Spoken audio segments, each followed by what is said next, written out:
बिस्मिल्लाहिर्रहमानिर्रहीम। अस्सलाम वालेकुम नाज़रीन, आज के प्रोग्राम में आपको खुशामदीद कहते हैं। मैं आपकी होस्ट हूँ सुमैरा मिर्ज़ा। नाज़रीन, आज के प्रोग्राम में सबसे पहले हम बात करेंगे 25 जुलाई को, चूंकि आज़ाद कश्मीर में जनरल इलेक्शन होने जा रहे हैं। वैसे तो पाकिस्तान तहरीक इंसाफ भी वहाँ पर मैदान में है, लेकिन जो कड़ा और सख्त मुकाबला कहा जाता है, जिसको टाकरा कहा जाता है, वो पाकिस्तान पीपल्स पार्टी और नून लीग में होने जा रहा है।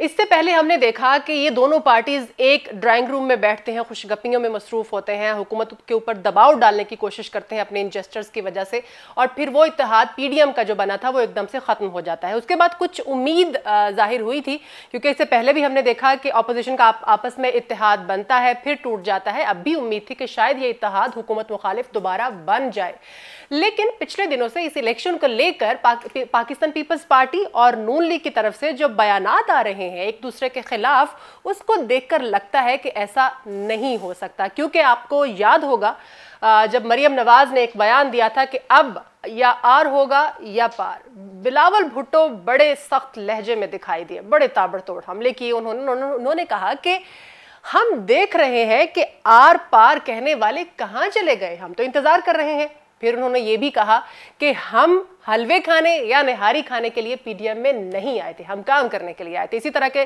कुछ सख्त बयानात हमें मरियम नवाज की जानिब से भी देखने को मिल रहे हैं। इलेक्शन में क्या होगा ये तो वक्त ही बताएगा, लेकिन जो हमारा आज का सवाल है जनरल इलेक्शन आज़ाद कश्मीर को लेकर अपने पैनलिस्ट से, वो यही है कि क्या आज़ाद कश्मीर इलेक्शन की वजह से ऑपोजिशन में मजीद कशीदगी बढ़ेगी। सैयद शोएबुद्दीन साहब मेरे पैनल में मौजूद हैं। सबसे पहले आप सीनियर जर्नलिस्ट हैं सर, आपको प्रोग्राम में वेलकम करती हूँ। फयाज बड़ाई साहब हमारे साथ प्रोग्राम में मौजूद है, आप भी सीनियर जर्नलिस्ट हैं सर, आपको भी प्रोग्राम में वेलकम करती हूँ। और इंग्लैंड से हमें ज्वाइन कर रहे हैं हामिद खान अल-मशरकी साहब, आप भी सीनियर एनालिस्ट हैं सर, आपको भी प्रोग्राम में वेलकम करती हूँ। शुएब साहब, क्या मजीद कशीदगी बढ़ेगी, उम्मीद फिर हम खत्म कर देंगे, अब दोबारा कोई पीडीएम या इस तरह का कोई इत्तेहाद होगा? पहले भी एक गैर फितरी इत्तेहाद था, तो अब दोबारा भी बनेगा तो अभी गैर फितरी होगा। ऐसे इत्तेहाद ज़्यादा चला नहीं करते। जब ये इत्तेहाद बना था मैंने तभी कहा था कि ये नाकाम हो जाएगा। तो लोग कहते थे कि बस ये पीटीआई के साथी हैं। भाई पीटीआई के साथी क्या बात है, आपका मर्जी है, आप जो देख सकते हैं आप वही बात करते हैं। पीपल्स पार्टी और मुस्लिम लीग नून एक दूसरे की राइवल है, एक दूसरे के इत्तेहादी नहीं है शुरू से पहले दिन से। मुस्लिम लीग जिसको आज नवाज शरीफ साहब क़यादत फरमा रहे हैं, ये जब बनी थी जुनेजो साहब की क़यादत उस वक्त थी, बल्कि ये कहें पीर पगाड़ा की क़यादत थी। तो ये पीपल्स पार्टी की मुखालफत में बनाई गई थी। पीपल्स पार्टी को नीचा दिखाने के लिए, पीपल्स पार्टी को हराने के लिए, पीपल्स पार्टी का मुकाबला करने के लिए लाई गई थी। सही। लिहाजा उस वक्त से लेके और 2013 तक या 2008 तक तो बल्कि बहुत ज़्यादा इनके दरमियान आपस में राइवलरी रही। फिर वो एक वक्त आया कि वो लंदन में बैठ के एक मुआहदा हो गया कि जी हम एक दूसरे का साथ देंगे और वो पिछली बातें नहीं दोहराएंगे, ज़ाती मफादात के लिए। ज़ाती मफादात के लिए था। बिल्कुल ठीक, आपने सही, बिल्कुल एग्जैक्ट लफ्ज़ कहा है। मैं इस तक अभी जाने ही वाला था, आपने पहले कह दिया, बहुत अच्छा कहा। ज़ाती मफादात के लिए कि दोनों इक़्तिदार से बाहर थे। सही। ज़ाती इक़्तिदार के लिए बल्कि उसको बेहतर कहना चाहिए, वो उसके लिए इकट्ठे हुए। लेकिन आप ये देखें कि 2013 में 8 में जब ये इकट्ठे भी थे तो एक दूसरे के पेट फाड़ रहे थे, दौलत निकाल रहे थे, सड़कों पे घसीट रहे, और वो अली बाबा और 40 चोर चल रहा था। बिल्कुल। मतलब कोई इनके दरमियान में कोई एक कुर्बत नहीं थी। एक वो क्या कहते हैं भानुमती या कुनबा बनाया गया था अपना अपना शेयर लेने के लिए इक़्तिदार में से। लेकिन हुआ ये कि ये दोनों लड़ते लड़ते वो एक की चोंच एक की दुम वाला मसला हुआ कि 2018 में वही पीटीआई जो 2013 में बिल्कुल रह गई थी, 33 सीटें आई थी, अब इतनी ताकतवर हो गई कि वो इक़्तिदार में आ। बिल्कुल। अब दोनों को ये नज़र आ गया है कि हमारा एक राइवल मैदान में आ गया है। यानी कि अब ये एक दो बिल्लियाँ नहीं है कि जिनकी जो रोटी है वो बंदर आधी आधी करके दे देगा, ऐसा नहीं है। अब एक तीसरा रोटी का शेर भी लेने वाला मैदान में है। ठीक है। और वो जो है वो इसलिए ताकतवर है, उनको आप बिलियन कह रहे हैं और तीसरे को आप नहीं, जो बिल्ला कह देते हैं जी इमरान खान साहब को, अगर इतना इतराज है तो बिल्ला कह देते हैं। अब वो तीसरा जो बिल्ला मैदान में आया है उसके पास सबसे बड़ा एडवांटेज दो है, एक इस मुल्क की यूथ और एक इस मुल्क के वो लोग जो बैरून मुल्क रहते हैं। सर कश्मीर इलेक्शन पे आते हैं, ये इस सारे कुछ का जो पाकिस्तान की सियासत था इसका असर इस वक्त कश्मीर में देखने पे आ रहा है। ठीक है, कश्मीर में जब भी इलेक्शन होते हैं पाकिस्तान की सियासत वहाँ पे पूरे तौर पे हावी हो जाती है। उसकी वजह यह है कि पहले एक वक्त था कि पाकिस्तानी जमातें वहाँ जाके सियासत में हिस्सा नहीं लिया करती थी। बिल्कुल। फिर पीपल्स पार्टी भी वहाँ पे पहुँची, फिर न्यू मुस्लिम लीग भी वहाँ पहुँची, अब पीटीआई भी वहाँ पे शेयर है। ठीक है, तीनों अपना अपना शेयर ढूंढने की कोशिश में है। जो इलेक्शन होता है और जिस हुकूमत के दौर में होता है वो वही हुकूमत जीतती है। अच्छा, सही है। ये एक वहाँ पर ये एक पुरानी चल रही है। ये तो भी वक्त ही बताएगा ना हमें 25 जुलाई ये ऐसे ही होता है। आप जीबी में भी आपने देख लिया ना क्या हुआ, बिल्कुल ऐसे। जीबी में भी ऐसा ही था, सब यही कह रहे थे यही होगा, अब भी यही होना है। लेकिन मसला ये है कशीदगी मजीद बढ़ेगी, दोनों कशीदगी बहुत ज्यादा बढ़ेगी। वो इसलिए कि उन्होंने एक दूसरे का वोटर जो है ना, ठीक है, वो शेयर नहीं करना चाहते। सही। मुस्लिम लीग नून का वोटर पीपल्स पार्टी को वोट नहीं देता, ऑब्वियसली पीपल्स पार्टी का वोटर नून को वोट नहीं देता। बिल्कुल सही सर, आपका अगर वो एक दूसरे को अच्छा कहेंगे ठीक है तो उनके साथ वही होगा जो पंजाब में हुआ था। बिल्कुल सही है, वो पंजाब वाला किसी के भी हाथ कुछ नहीं आएगा। वो बेहतर अपने आप को बेहतर हिस्सा लेने के लिए वो एक दूसरे को ये गालियां देते रहे। ठीक है, फयाज साहब क्या कहना चाहेंगे? सुमेरा, जो बुरे दिन चल रहे हो ना तो फिर गलत फैसले होते हैं। अच्छा, आजकल ना अपोजिशन के दिन सारे ही बुरे चल रहे हैं और हुकूमत के दिन अच्छे जा रहे हैं। अभी जो कश्मीर का इलेक्शन है मेरे ख्याल में ये एक अच्छा मौका था अपोजिशन के लिए कि उनका जो जिस हुकूमत जिसको वो मुखालिफ समझते हैं और जिससे नफरत भी करते हैं और वो कहते हैं कि हमारी पूरी जो जद्दोजहद है इस हुकूमत के ख़िलाफ़ है, तो इन इंतखाबात में ये मिलकर हुकूमत को टफ टाइम दे सकते थे। एक तो यह हुकूमत के लिए आसानी पैदा कर दी है कि आपस में लड़ पड़े, उनको टफ टाइम नहीं दे रहे। सही। और दूसरा ये नुकसान यह है कि जो पीडीएम था या ये एक शक्ल नज़र आ रही थी कि अपोजिशन इकट्ठी होगी, बजाय इसके वो बेहतर सूरत हाल में आती, उसको मजीद नुकसान पहुँच रहा है। ठीक है। और ऊपर से उनका जो लबो लहजा देखें, बिल्कुल उनके लबो लहजे का ये अलग, अगर आप बिलावल की तकरीर सुने और मरियम की तकरीर सुने, वो तो मुल्क की खारजा पॉलिसी का भी लिहाज नहीं रखते। एग्जैक्टली। और ये बड़ी अफसोसनाक सूरत हाल है कि जब भी वो बात करें कश्मीर के इलेक्शन पे रहें, वो कश्मीर के इलेक्शन के चक्कर में हुकूमत को भी, हुकूमत के खिलाफ भी, पाकिस्तान की हुकूमत के खिलाफ भी ऐसी बातें कर जाते हैं जो नहीं करने चाहिए। जैसे वो कहते हैं जी कश्मीर में कठपुतली हुकूमत को ख़त्म करेंगे और मरकज़ में पाकिस्तान भी कठपुतली हुकूमत को ख़त्म करेंगे, तो ये दुश्मनों को मौका देने वाली बात है। दोनों जो बंदे हैं मरियम और बिलावल, जो नौजवान समझकर उन्हें मैदान में उतारे और जो कश्मीर की तहरीक और कश्मीर के इलेक्शन को आगे साथ लेकर चल रहे हैं, मेरे ख्याल में दोनों बिलो द बेल्ट खेल रहे हैं। ठीक है। दोनों अच्छे इल्ज़ाम नहीं ला रहे, दोनों से अच्छी तवक्कुआत होनी चाहिए थी। ये निहारी, ये हलवे और ये आर पार, जब आर पार की बात की थी मरियम नवाज ने, तो उस वक्त आपने भी देखा होगा कि उस वक्त स्टेज पर बिलावल भी खड़े थे, उस वक्त तो कह रहे थे ठीक है। तो अब वो बातें जब एक अच्छे वक्त में चंद छोटी छोटी बातें हुई थी, उनको भी एक दूसरे को लताड़ने के लिए इस्तेमाल कर रहे हैं। तो मैं समझता हूँ कि अपोजिशन की जो कशीदगी है, जो शुरू हो चुकी थी पहले पाकिस्तान में ही उनकी शुरू हो चुकी थी, अब जब कश्मीर के इलेक्शन में वो पहुँचे हैं, तो मैं समझता था ठंडी वादियों में जाकर उनके ज़रा जोश ठंडे होने चाहिए, वहाँ मज़ीद गर्म हो गए हैं। तो मैं समझता हूँ कि ये उनकी कशीदगी जो है वो इस इलेक्शन के बाद मज़ीद बढ़ेगी और इसका नुकसान अपोजिशन को होगा। ठीक है, हामिद खान साहब आप क्या कहना चाहेंगे इस पर? मैं ये कहूँगा कि हमने गिलगित बल्तिस्तान के इंतखाबात में भी देखा कि पीपल्स पार्टी और मुस्लिम लीग नवाज़ ने अलग-अलग इलेक्शन लड़ा। उसके बाद हमने आगे जो है वो सियालकोट का इलेक्शन भी देखा, बहुत सारे इलेक्शन। तो इलेक्शंस की हद तक तो पीपल्स पार्टी और मुस्लिम लीग अलग-अलग ही इलेक्शन लड़े हैं। लेकिन हाँ, ये बात ज़रूर है कि बिलावल ने जिस जारहाना अंदाज में मुस्लिम लीग नवाज़ की क़यादत को निशाना बनाना शुरू किया है और जिस अंदाज में उनको क्रिटिसाइज़ किया है, ये एक्सपेक्ट नहीं किया जा रहा था। ये मैं एग्री करता हूँ।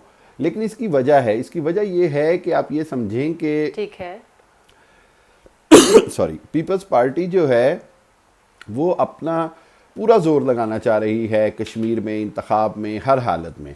और कश्मीर के अंदर ये है कि पीपल्स पार्टी को बहुत उम्मीद है कि वो काफ़ी सीटें निकाल लेगी। स्पेशली पीपल्स पार्टी की एक कोटली की जो है हल्का 4 की, और कोटली की जो शहर की, और जो कोटली के साथ सीटें हैं, चौधरी यासीन उस पर 2 जगह पर खड़े हैं।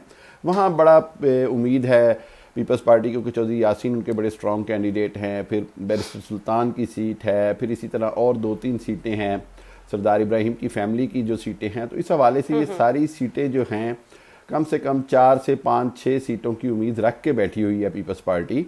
और चौधरी यासीन वाली सीट जो है कोटली के हद तक वो बड़ी सिक्योर सीट है, ये मैं आपको बताता चलूँ। गो के उस सीट पर एक पर मुस्लिम लीग नवाज़ के राजा रियासत जो हैं वो मुकाबले पर हैं, और जबकि पीटीआई की तरफ से जो मुकाबले पर हैं वो नौजवान हैं और वो इंग्लैंड से ही गए हुए हैं, पीटरबोरो से। इसी तरह पीटीआई की बहुत सारी सीटें हैं। चौधरी रियासत के राजा जो रियासत हैं उनके बारे में मैं ये बताता चलूँ कि वो चेयरमैन थे ज़कात कमेटी के, कोटली में उन्होंने बड़ा काम किया। तो इस हवाले से उनका एक अपना नाम है, और वो भी पूरा बहुत टफ टाइम दे रहे हैं। मुस्लिम लीग नवाज़ को बड़ी होप्स हैं उनसे भी, लेकिन चौधरी यासीन के मेरे ख्याल में जीतने के इम्कानात ज़्यादा हैं। इसी तरह बहुत सारी सीटें हैं जो खोई रट्टा की हो गई, नीचे बाग की, मुजफ्फराबाद की, ये सब जगह पे पीटीआई बड़ी मजबूत है, और पीटीआई काफ़ी ऊपर उम्मीद है कि अपनी सीटें उठा लेगी, निकालेगी। और इस तरह ये जो कश्मीर की सियासत है इसके अंदर ये एक बात ज़रूरी है कि जो मरकज़ में हुकूमत होती है वही हुकूमत कश्मीर में बनती है, और इस बार भी वही सूरत हाल नज़र आ रही है।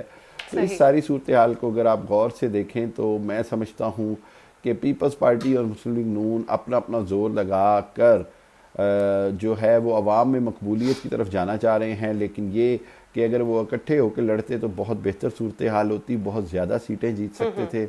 लेकिन वही बात है कि मुस्लिम लीग नून ने और बिलावल भुट्टो ने, यानी दोनों ने अपने अपने रास्ते अलग-अलग कर लिए हुए हैं, इसमें कोई शक शुबे की गुंजाइश नहीं। पीडीएम में मुकम्मल तौर पर फूट पड़ गई, और अब जो है वो मुस्लिम लीग नवाज़ अकेले सोलो फ्लाइट करना चाह रही है, और जो है बिलावल साहब हैं वो अपना अलहदा सोलो फ्लाइट करना चाह रहे हैं। लेकिन मुकाबले की हद तक जो है वो मैं समझता हूँ कि कश्मीर में मज़ेदार मुकाबला होगा। और आप मेरी प्रेडिक्शन ले लें तो ये है कि कोई भी पार्टी वाज़ेह अक्सरियत लेने में कामयाब किसी सूरत नहीं होगी, ना पीटीआई हो, ना पीपल्स पार्टी, और ना ही मुस्लिम लीग नवाज़। तो अक्सरियत ही नहीं बल्कि एक बार फिर मखलूत हुकूमत बनेगी जिसमें पीटीआई की सीटें सबसे ज़्यादा होने के इम्कानात हैं। जी ठीक है हामिद साहब, आपका भी जवाब आ गया। अगला पॉइंट जो है वो हमारा यही है, अफगानिस्तान के हवाले से 11 सितंबर को अमरीकी फ़ौजें मुकम्मल तौर पर अफगानिस्तान को खाली कर देंगी, और हम देख रहे हैं कि तालिबान की तरफ से ज़्यादा इलाकों का कंट्रोल जो है वो भी संभाल लिया गया है अफगानिस्तान में। और ये कहा जाए कि वहाँ पर झड़पें शुरू हो गई हैं अफगानिस्तान की जो फ़ौज है उनके और तालिबान के माबैन, तो गलत नहीं होगा। नाज़रीन आपको ये भी बताते चलें कि कुछ इत्तलात ये भी मौसूल हो रही हैं कि पाकिस्तान के जो सरहदी इलाके हैं वहाँ पर भी तालिबान अब एक्टिव हो रहे हैं। इससे पहले अमेरिका ने ये मौक़िफ़ दिया था कि हमारी फ़ौज वहाँ पर रहे या ना रहे, हमारी फ़ौज के जाने के बाद भी वहाँ पर अमन ज़रूर रहेगा। फिर रिसेंटली एक कॉन्फ्रेंस हुई जिसमें तालिबान ने यह कहा था कि हम ताकत के ज़ोर पर नहीं आना चाहते, लेकिन जो इस वक्त हालात हैं वो उसके मुखालिफ दिखाई देते हैं। तो हमारा सवाल जो है इससे रेलेवेंट वो यही है कि क्या अफगानिस्तान का मुस्तकबिल अब खाना जंगी ही है? जी शेख साहब। बज़ाहिर तो ऐसा ही है, क्योंकि जो माजी इनका है उसमें इनके दरमियान आपस में वारलॉर्ड्स के दरमियान शदीद खाना जंगी हुई थी। ये 1990 की बात है। पूरी वो दिहाई बदतरीन जंग खाना जंगी रही, एक दूसरे के लिए लड़ते रहे, फिर बिलाखिर तालिबान ने वहाँ पे इक़्तिदार संभाल लिया था। लेकिन वो यही था कि पूरा मुल्क किसी के भी कब्जे में नहीं था, बटा हुआ था। जो जहाँ पे कब्जे में था वो वहाँ पे अपना अपना हिस्सा लिया हुआ था। ठीक है।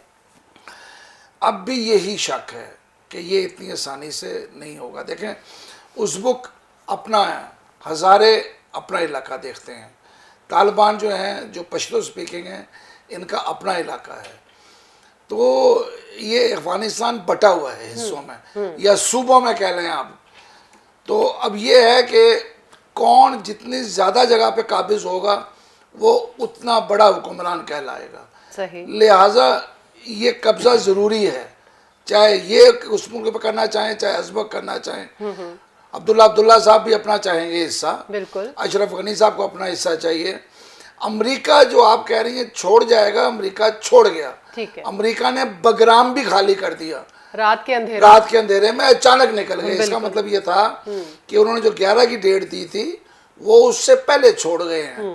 अमेरिका वहां पे अगर ज्यादा से ज्यादा कुछ होगा तो कोई चंद किसी अड्डे पे उन्होंने अपने कोई हवाई जहाज कोई रखे होंगे, फाइटर पायलट्स रखे होंगे, सही। लेकिन मेरा नहीं इसमें इतना ज्यादा ख्याल, वो इसलिए कि बगराम सबसे बड़ा एयरपोर्ट था उनका, बिल्कुल, पहले 8 खाली किए, फिर बगराम आखिर में खाली कर दिया। अब उनकी अपना बरतानिया भी अपनी फौज ले गया है, जर्मनी सब चले गए हैं। अब ये है कि अब वो अब उनका जो तमाम दारोमदार है वो अफगान फौज पे जो उन्होंने ट्रेंड की है, सही। लेकिन उस ट्रेंड फौज को आप रोजाना टीवी पे देख सकते हैं कि वो तालिबान के आगे हथियार डाल रही है।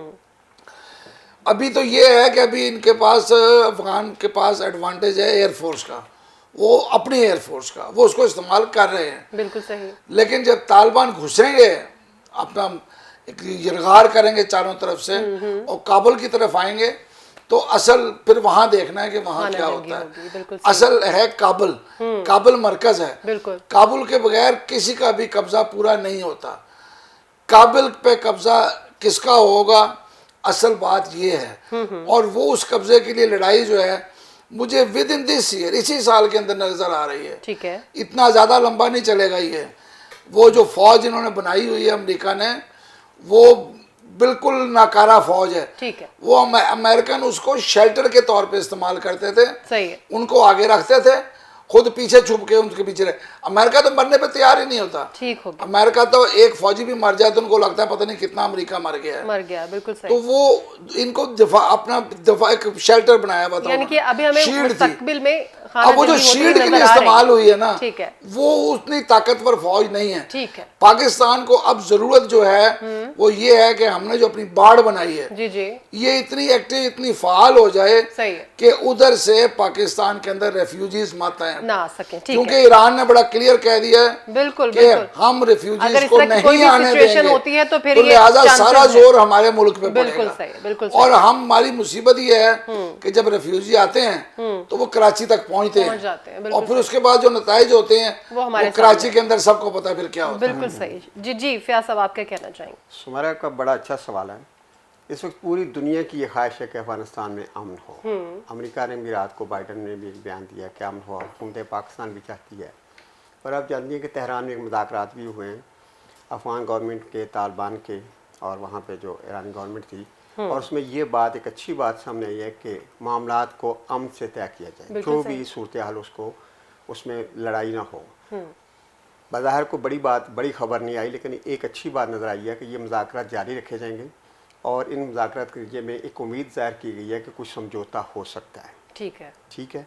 दूसरी जो एक्चुअल हालात है, ज़मीनी हालात हैं, वो बड़े डिफरेंट हैं। वो बिल्कुल आपके सवाल की तरफ जा रहे हैं। जो तालिबान हैं वो बड़ी प्लानिंग के साथ आगे बढ़ रहे हैं। अभी उन्होंने, अगर आप देखें पिछले 1-2 हफ्ते में, तो वो सरहदी इलाकों की तरफ जा रहे हैं। ठीक है। उन्होंने जो शुमाली इलाके थे वहाँ पे उन इलाकों से कब्जा किया है। दूसरा जो ताजिकिस्तान के साथ के थी, दूसरा उन्होंने बदख्शान के सूबे की तरफ पेशकदमी किया और वहाँ कब्जा किया है। और आप हैरान होंगे कि मैंने एक रिपोर्ट पढ़ी है कि जब वो बदख्शान गए हैं तो सिर्फ 4 फौजी थे, और 4 फौजियों ने वो पूरा इलाका फतह कर लिया है। और चारों जब एक जीप पे पहुंचे हैं तो लोगों ने, वहाँ ज़्यादातर इस्माइली लोग हैं, तो उन्होंने उनका इस्तकबाल किया और उनको फूलों के हार पहनाए हैं। अभी जो आपने तुर्कों की बात की है, वो पाकिस्तान की सरहद के साथ भी आ रहे हैं। ठीक है। वो पूरे मुल्क में उनकी जो प्लानिंग है तालिबान की, वो प्योर खाना जंगी की तरफ है। वो सरहदों को बंद कर रहे हैं ताकि इनको कोई कुमक या मदद अफगान गवर्नमेंट को ना पहुंचे, और फिर उसके बाद वो पेशकदमी करेंगे काबुल की तरफ। सही। असल मार्का, जो उनका मेन टारगेट है, असल मार्का जो वो काबुल में होगा। सही। काबुल और दूसरे जो बड़े शहर हैं, जो इस वक्त अफगान हुकूमत है, उनकी ये प्लानिंग है कि उनका जो जदीद असलहा है, जो जितनी भी उनके पास फोर्स है जो अमेरिका ने दी है, वो अपने डिफेंस में इस्तेमाल करें। ठीक है। रात को बाइडन ने भी जो बयान दिया उसमें भी उन्होंने कहा कि काबुल इतनी जल्दी फतह नहीं होगा। ज़ाहिर है वहाँ पे उनके पास कुछ ना कुछ तो होगा, लेकिन अब तालिबान पूरे मुल्क को लॉक करके काबुल की तरफ पेशकदमी करेंगे और उनकी प्लानिंग है। ठीक है। और जब वो इस तरफ जा रहे हैं तो यकीनन आप जो कह रही हैं जंग खाना जंगी बड़ी जंग होगी और ये फैसला जो काबुल के मैदान में पहुंचेंगे, काबुल किसका होगा उसको हासिल करने के लिए जो अभी तक सूरत नजर आ रही है, ख्वाहिश है पूरी दुनिया की, हम सब की भी ख्वाहिश है, आपकी भी ख्वाहिश है कि अमन हो, लेकिन जो मारूजी हालात बन रहे हैं ना, ज़मीनी हालात हैं, वो उनकी एक प्लानिंग जंग की तरफ जा रही है। ठीक है, हामिद खान साहब आप क्या कहना चाहेंगे? छोटी सी लाइन का इजाफा जी जी जी। बात हुई थी ईरान के अंदर जो मुज़ाकरात हुए हैं, बिल्कुल, ईरान के अंदर जो मुज़ाकरात होते हैं वो ईरान के अंदर तालिबान का वो ग्रुप है जो कि फारसी स्पीकिंग है। ठीक है, जो तालिबान अफगानिस्तान को कंट्रोल कर रहे हैं वो पश्तो स्पीकिंग है और वो पाकिस्तान बेस्ड है, वो ईरान बेस्ड नहीं है। ठीक हो गया, ठीक हो गया जी। हामिद खान साहब आप क्या कहना चाहेंगे?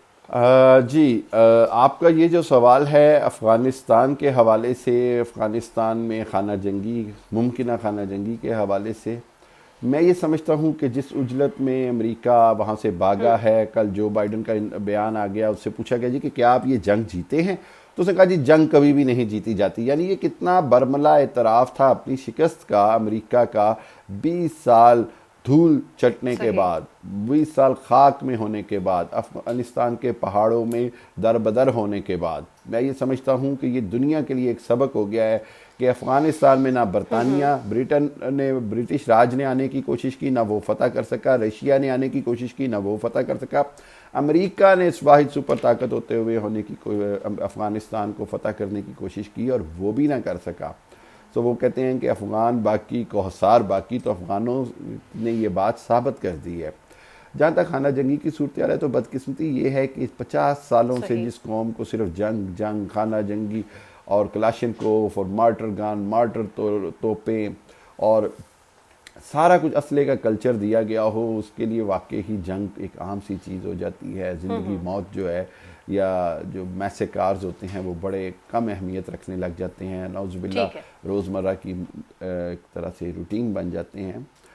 तो इस हवाले से तालिबान ये चाहते हैं कि वो ज़्यादा से ज़्यादा इलाके पर कब्ज़ा करें, लेकिन मैं यहाँ ये बताता चलूँ कि पूरी दुनिया में एक ज़्यादा खौफ भी फैलाया जा रहा है तालिबान के हवाले से, जो कि गलत है। तालिबान अब वो तालिबान नहीं जो 96 के थे। तालिबान ख़ुद अब दुनिया की बहुत सारी चीज़ों को समझते हैं, दुनिया की तरक्की के तकाज़ों को समझते हैं, ये जानते हैं कि इकनॉमिकल प्रोग्रेस यानी मुआशी तरक्की कितनी ज़रूरी है।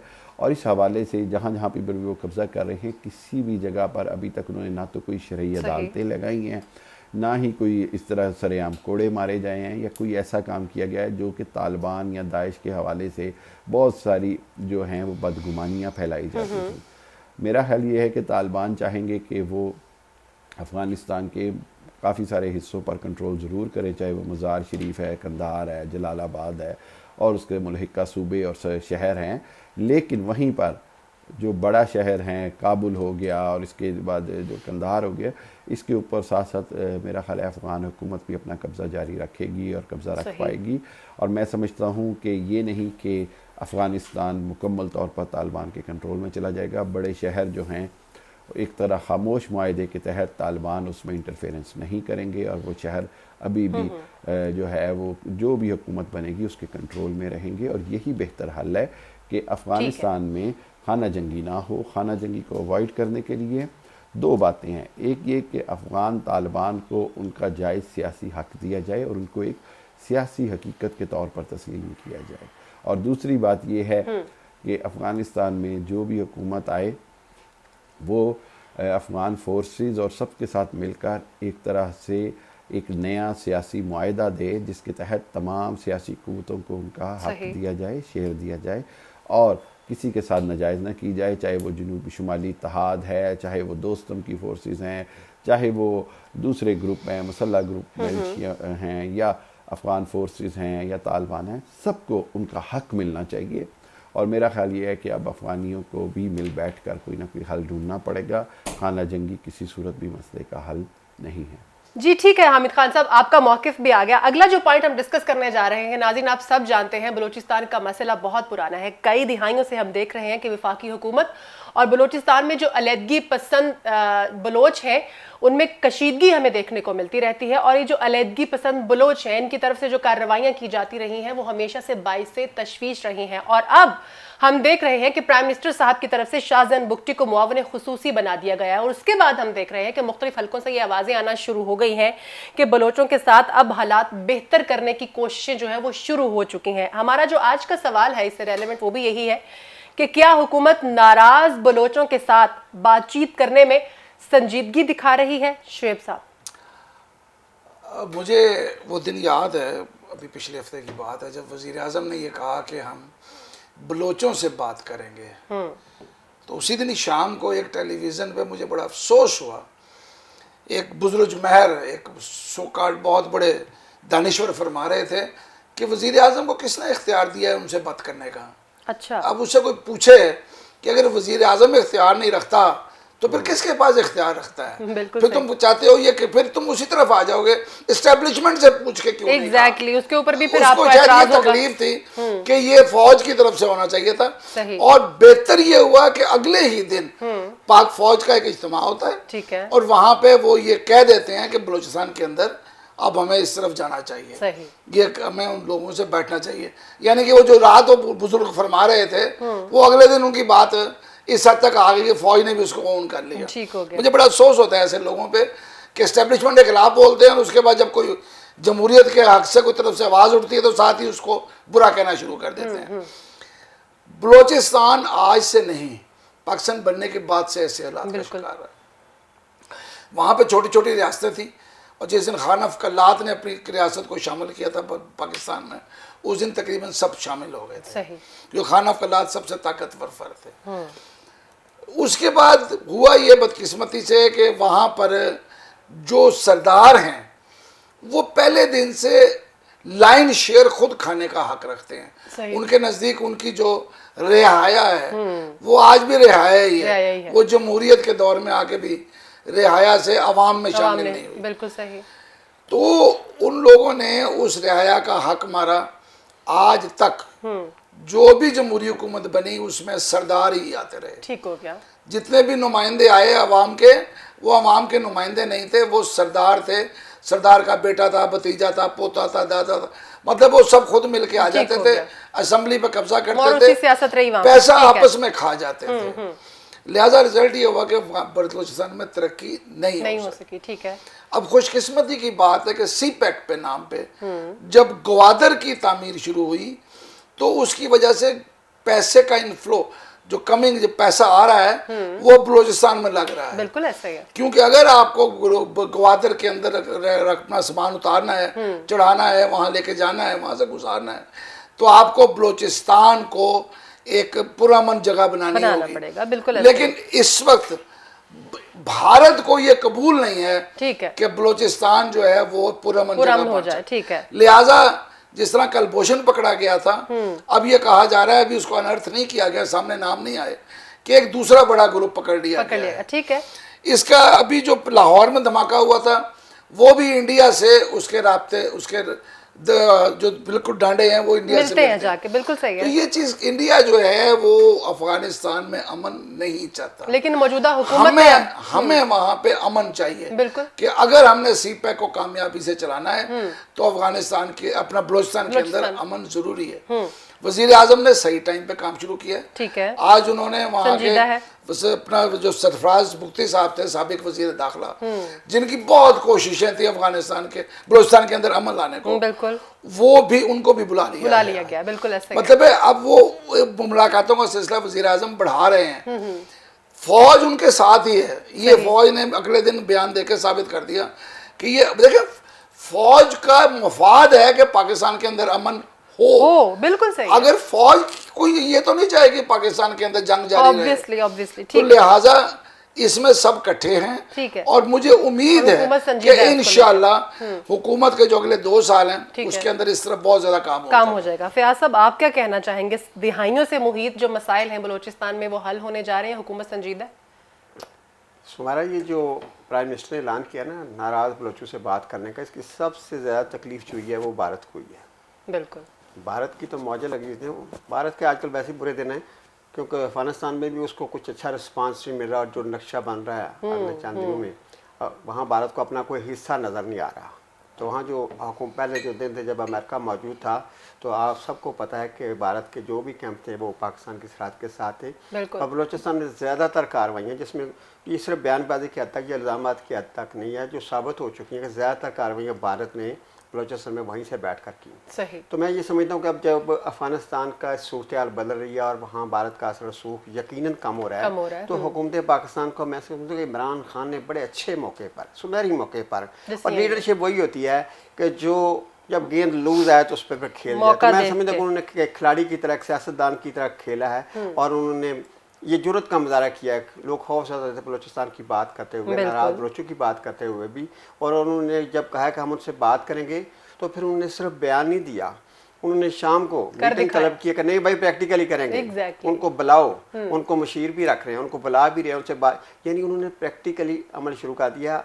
उन्होंने किसी जलसे में सियासी बयान देकर उसको भूल नहीं गए। तो मुझे इसलिए लग रहा है कि हुकूमत इसमें इस मामले में संजीदा है कि वो वक्त ज़ाया नहीं कर रहे और बयानबाजी नहीं कर रहे, वो प्रैक्टिकली नजर आ रहा है। हर रोज़ हम देखते हैं कुछ ना कुछ वो स्टेप ऐसे ले रहे हैं कि नाराज़ बलोचों को उनके जो भी मुतालबात हैं, जो भी उनकी महरूमियाँ, जो भी उनको दुनिया ने गलत बताया था या गलत पेंट किया था कि जी पाकिस्तान आपका दुश्मन है, हुकूमत पाकिस्तान आपकी दुश्मन है, पाकिस्तान के अवाम आपसे, दूसरे सूबों के आपके साथ सही नहीं है। तो उसने कहा ठीक है, इनसे बात करो, जो भी उनकी महरूमियाँ, जो उनकी ज़रूरियात हैं, जो आप समझते हैं कि उनके साथ ज़्यादतियाँ हो रही है, उनका अदाला करो और उन्हें अदाले के लिए प्रैक्टिकल क्वेश्चन शुरू कर दिए। तो अब तक जो 3-4 दिन गुजरे हैं, मैं समझता हूँ कि हुकूमत मुझे 100% संजीदा लग रही है उनसे बातें कर। ठीक हो गया, बिल्कुल सही। हामिद खान साहब क्या कहेंगे? फयाज साहब ने बहुत अच्छी बात की कि सिर्फ एक नारेबाजी नहीं हो रही, नारे लगा के बैठ नहीं गए, उसी दिन उसको प्रैक्टिकल अमली जामा भी पहनाया गया है और नजर आ रहा है संजीदगी हुकूमत की। आप क्या कहना चाहेंगे, हुकूमत संजीदा है? जी ये आपको मैं बताऊं, वज़ीर आज़म इमरान खान का इंतहाई दलेराना बयान है और इंतहाई दलेराना इक़दाम है। मैं समझता हूँ ये पूरे इंडिया के लिए एक तरह से सन्नाटा छा जाने वाली बात थी। उनके अंदर एक, जिसको कहते हैं ना, एक अफसुर्दगी छा गई कि ये उन्होंने कभी नहीं सोचा था कि प्राइम मिनिस्टर लेवल पे प्राइम मिनिस्टर खुद कहेंगे कि मैं नाराज़ बलोचों से बात करने को तैयार हूँ। खूबसूरत लफ्ज़ इस्तेमाल किया, ना अस्करियत पसंद कहा, ना अलहदगी पसंद कहा, सिर्फ नाराज़ हैं, हमारे भाई हैं, नाराज़ हैं। भाई नाराज़ हो जाते हैं तो आप उनके साथ बातचीत करते हैं, इसमें कोई बुराई नहीं बल्कि बहुत अच्छाई है और इसी चीज़ का प्राइम मिनिस्टर ने सबूत दिया। और मैं समझता हूँ कि आप देखिएगा कि अगर इस चीज़ को इनिशिएट करती है, उसमें आर्मी की हमायत भी शामिल होगी, उसमें जनाब इस्टेब्लिशमेंट भी शामिल होगी और ये काम सिर्फ इमरान खान ही कर सकते हैं। और अगर बलूचिस्तान में पहाड़ों पर चढ़े हुए जो अस्करियत पसंद जिनको वरगलाया जा रहा है, वरगलाया गया है, रॉ की फंडिंग है, अगर उनको हम दोबारा नीचे लाने में कामयाब हो गए, उनको दोबारा सियासी धारे में लाने में कामयाब हो गए, तो इंडिया समेत, इसराइल समेत, अमेरिका समेत सबके अज़ाइम खाक में मिल जाएंगे। आप यकीन करें कि पाकिस्तान आइंदा 50 साल के लिए नाकाबिले तस्खीर हो जाएगा, बल्कि क़यामत तक के लिए नाकाबिले तस्खीर हो जाएगा अगर हम नाराज़ बलोचों को मना लेते हैं, ताकि हमें उस तरफ से जो धमकियां दी जा रही हैं, स्ट्रेस दिया जा रहा है, बांग्लादेश की तरह मिसालें दी जा रही हैं, वो सारा जो है वो दुश्मन की जो चाल है वो उसके मुंह पर पड़ेगी। और इसी हवाले से मैं ये कहूँगा कि वो जो जितनी भी हाइब्रिड वॉर पाकिस्तान आर्मी और इदारों के ख़िलाफ़ की गई है उसका बड़ा मुंह तोड़ जवाब दिया जाएगा। और इसके हवाले से मतलब देखें, बात यह है कि बलूचिस्तान में इतना कुछ नहीं हो रहा जितना हाइब्रिड वॉर के ज़रिए, 5th जनरेशन और नैरेटिव वॉर बिल्डिंग के ज़रिए दुनिया को बताया जा रहा है, दिखाया जा रहा है, कोशिश की जा रही है।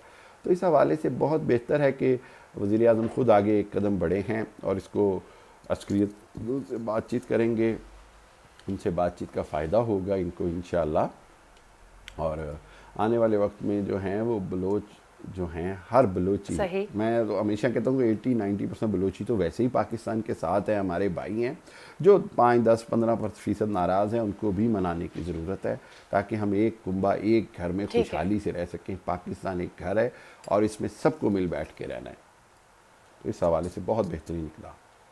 बिल्कुल सही, बिल्कुल सही। ये जो इशू हमने डिस्कस किया है, इसके जो जवाबात आए हैं उसको देख के ये लग रहा है कि जो मौजूदा हुकूमत है उसकी तरजीहात में वो इश्यूज भी हैं जो पिछली हुकूमतों के कभी खाते में नहीं रहे। बहुत शुक्रिया करना चाहूँगी अपने तमाम मेहमानों का। सैयद शुएबुद्दीन साहब आपका बहुत शुक्रिया, फैज़ वड़ाई साहब बहुत शुक्रिया डिस्कशन में शामिल होने के लिए। हामिद खालिद मशरकी साहब आप भी हमारे साथ मौजूद थे इंग्लैंड से, आपका भी बहुत शुक्रिया। नाज़रीन आज के प्रोग्राम से इतना ही। सुमैरा मिर्ज़ा को इजाज़त दीजिए, अपना ख्याल रखिएगा। अल्लाह हाफ़िज़।